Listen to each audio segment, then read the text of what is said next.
One of the world's pound-for-pound best attempts to clean out his division. Meanwhile, this hardy boy says he can solve the case of GSP, and Frank Mir finds himself in between a Brock and a hard place. This is the Fight Network's preview of UFC 111.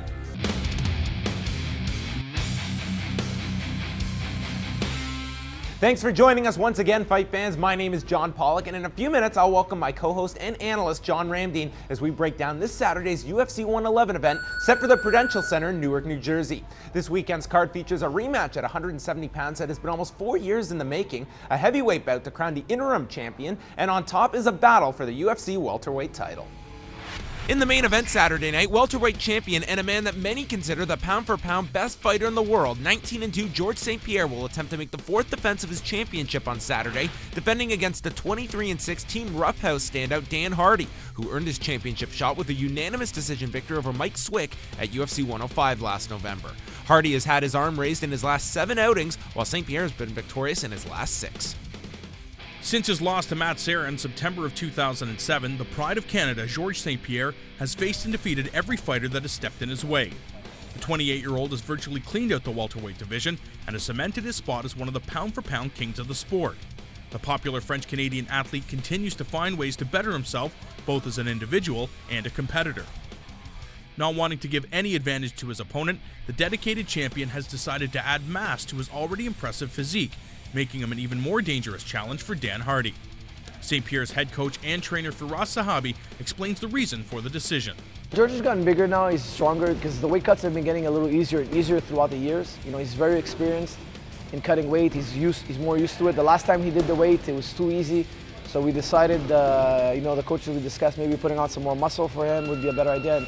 And we've been making him do some Olympic lifting, so he's added a good 7 or 8 pounds of rock hard muscle, so he's bigger and stronger than ever.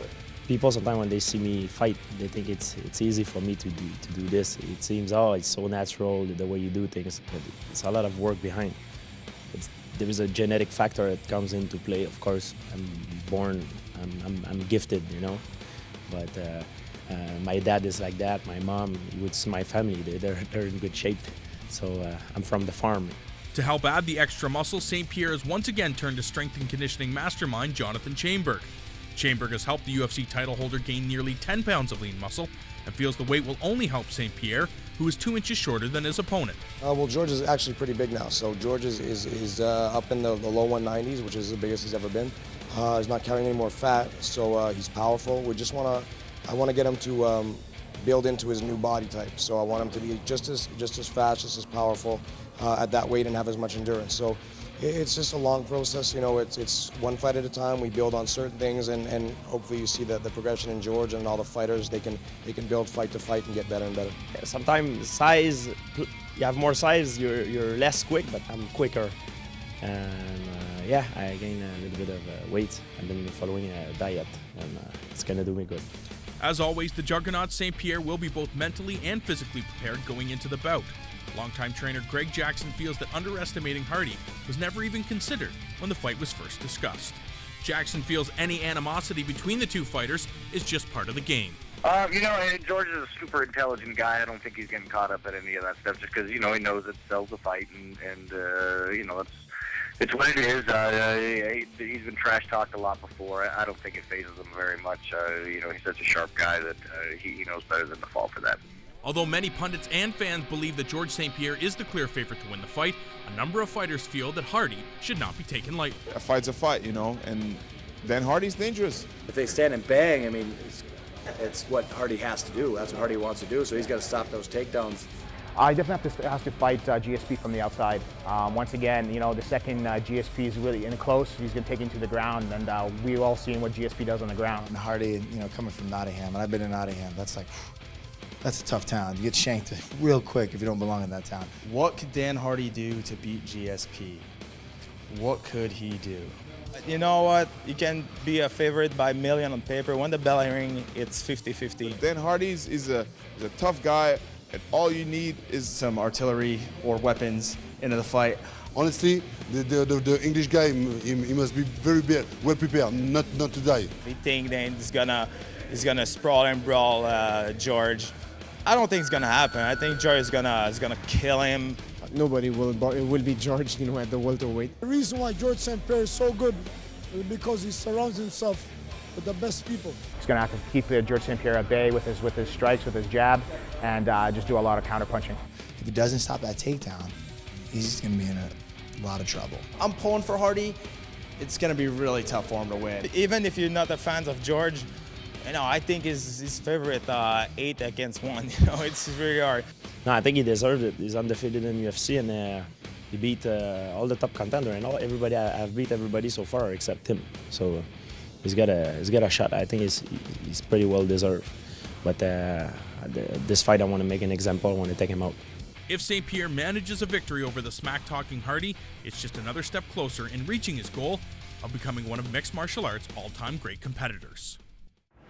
John Ramdeen joins us as we break down UFC 111 in the main event. John, George St-Pierre defending the championship against Dan Hardy. Are there things that are being overlooked when it comes to the outlaw? Definitely not on George St-Pierre, his camp side of things. Yeah, I've talked to so many fighters, and they said in 2010, everybody's good. All the fighters train very, very hard, and the strength and conditioning, the striking department, the grappling department.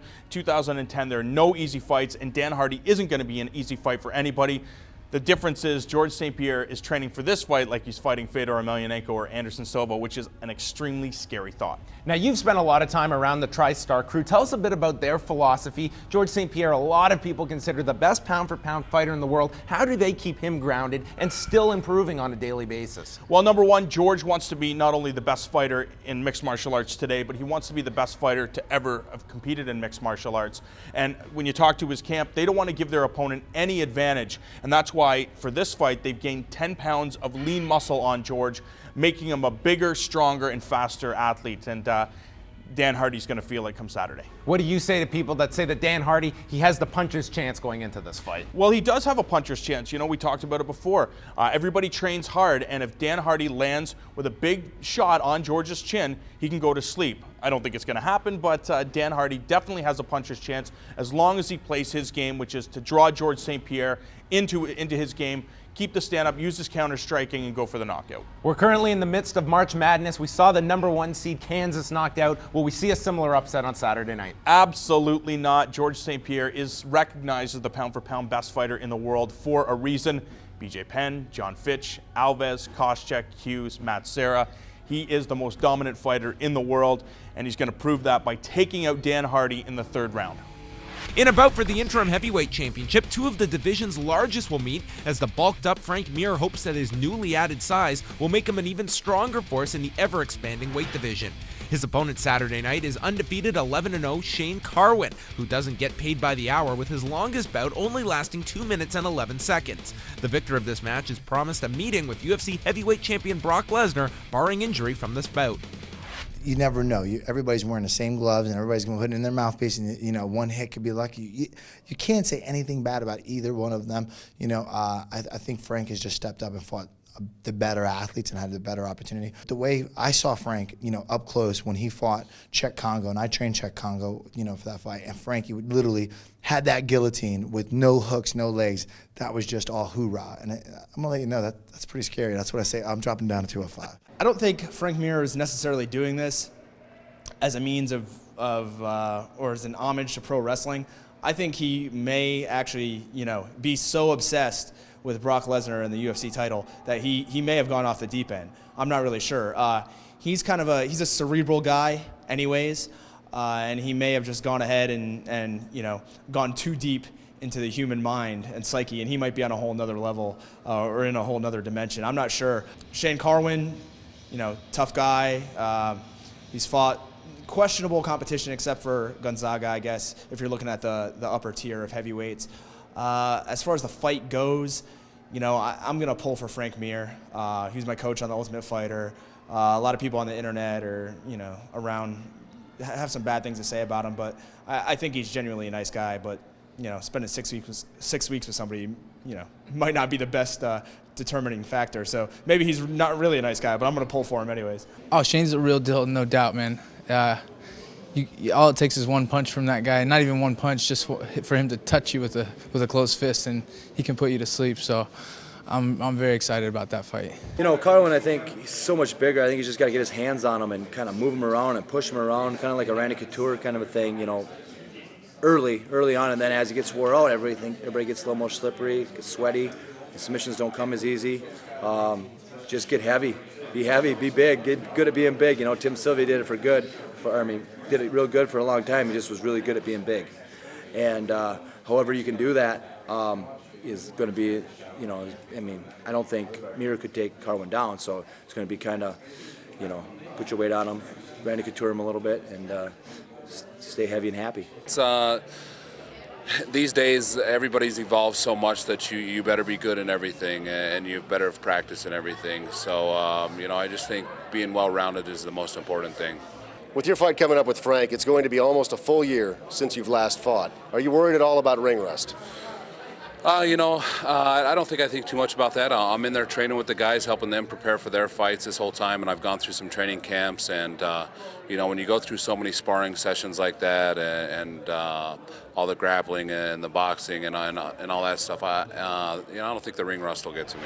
Interim championship, John, something that everybody loves. Why do we need an interim champion? We absolutely don't. The heavyweight champion is Brock Lesnar. He should be recognized as the heavyweight champion of the world, and Shane Carwin versus Frank Mir should be for the #1 contender status. That's it.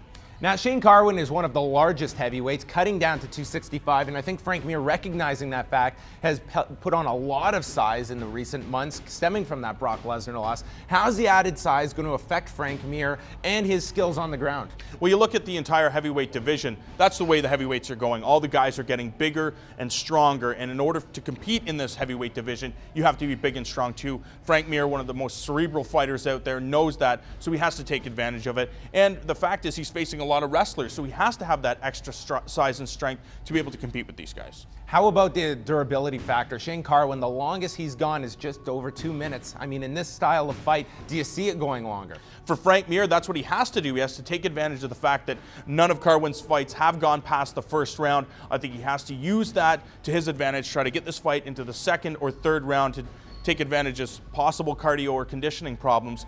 I don't think that's going to be an issue, but Frank Mir has to use any advantage that he has in this fight to take out Carwin. The UFC has stated that the winner of this fight, barring an injury, will be next in line for UFC heavyweight champion Brock Lesnar. Your prediction on who will be Lesnar's dance partner later this year? Good God, I have absolutely no idea. Both guys, it's a stylistic matchup. You have Frank Mir, the jiu-jitsu guy, versus Carwin, the wrestler. If Carwin uses his game plan to use his wrestling to keep this fight standing, he could knock out Frank Mir. He's shown that he does have heavy hands and knockout power.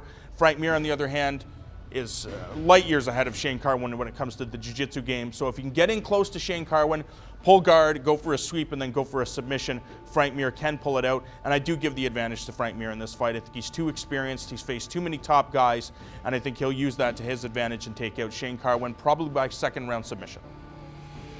Canada will be well represented on the main card. In addition to George St-Pierre, the 8-2 Torontonian Mark Bocek looks to extend his win streak to 4 as he meets the 16-2 Jim Miller, who also brings his own 3-fight win streak into the cage Saturday, as both lightweights hope to advance their standing in the competitive 155-pound picture. John, in this lightweight bout, we have a black belt in Brazilian Jiu-Jitsu and Mark Bocek taking on a brown belt in Jim Miller. A lot of people have Jim Miller as the favorite going into this fight. Are you surprised by that? I'm actually not surprised because you look at the whole package. Jim Miller has the wrestling credentials. He has the Jiu-Jitsu credentials. He's very good, I guess, underrated in the striking department, and he trains with lots of good guys, you know, Frankie Edgar being one of them. Bocek, you know, in the past, you say he has a black belt, was also choked out by Mac Danzig. So, you know, Bocek has improved, though. You look at how much he's improved over the course of his UFC career. He really has done a great job, especially now training at American Top Team. It is the best spot for him. Bocek continues to improve in the striking department. Nobody's going to deny his jiu-jitsu skills, but it's that coupled with the wrestling, the clinch work, and the dirty boxing. I think that's what's going to set Mark Bocek apart from Jim Miller in this fight. Both of these guys riding 3-fight win streaks. Who's going to make it 4? I can't bet against my Toronto guy. It's going to have to be Mark Bocek. I think he's going to be able to dictate the pace. He's a big guy for 155 pounds. I think he's going to be able to bully Jim Miller in this fight and get the unanimous decision victory. In preliminary card action at UFC 111, the 11-5 Nathan Diaz moves up to the welterweight ranks following his split decision loss to Gray Maynard this past January, and will step into the 170-pound ranks with Rory Markham, who enters this fight with a record of 16 wins and 5 losses. Ricardo Almeida will hope to follow up his victories over Matt Horwich and Kendall Grove with another strong performance. The 11-3 Almeida takes on the 11-7 Matt Brown, who rides a 3-fight win streak heading into this bout. Kurt Batman Pellegrino returns to the UFC for the first time since last August. He's won his last 3 bouts inside the octagon and will attempt to make UFC sophomore Fabricio Camões his 4th straight victim. Camões made his debut in the UFC last November at UFC 106, fighting Cal Uno to a draw. 9-1 Rodney Wallace will attempt to rebound from the first loss of his career on Saturday when he meets former Show XC headliner Jared Hammond in light heavyweight action. The 11-2 Hammond is coming off of a loss to Alexander Gustafsson at UFC 105 last November. In middleweight action, Brazilian top team member Jusimar Palhares steps into the octagon with 10 wins and 2 losses opposite 17-2-1 Thomas Durval, who is dropping down in weight from 205 pounds for this bout. Durval is moving down to middleweight despite winning his last 3 bouts at 205 with wins over Drew McFedries, Mike Cisnolovich, and Ivan Serrati. And rounding out the preliminary card action at UFC 111 is a welterweight bout pitting tough Season 7 competitor Matt Riddle, who enters the octagon with a professional record of 3-1 and meets the undefeated Greg Soto, who is making his UFC debut this Saturday. John, one of the bouts we're going to see in the countdown leading into UFC 111 is Nathan Diaz moving up to 170 pounds, taking on Rory Markham. What do you think of the weight transfer for Diaz? Well, if you go online, you can see pictures of Nathan Diaz, and he does look like a monster right now. He's added that extra muscle, he's added the mass, and he's definitely going to need it to compete in the 170-pound division, because lots of these guys are cutting down from close to 200 pounds or 190 pounds. So in order for him to be successful, he has to add the mass. You go back and you look at his brother, Nick. He did the same thing. It wasn't until he got older and got that kind of old man mass to himself that he was successful. And I think Nathan Diaz can use that weight, use the strength to punch to get on the inside on Markham to try to drag him down, get this fight down to the ground where he's superior in his jiu-jitsu game. And do you foresee a successful move to 170? For the time being, I think, again, those guys are just too big for Nathan Diaz. I think you'll see him go back to 155 pounds. But for the time being, Rory Markham's in big trouble at 170 pounds. Diaz too tough and too good at the jiu-jitsu game. It's UFC 111. It's coming up this Saturday night from the Prudential Center in Newark, New Jersey. On behalf of everyone here at the Fight Network, he's John Ramdeen. I'm John Pollock. Enjoy the fights this Saturday night.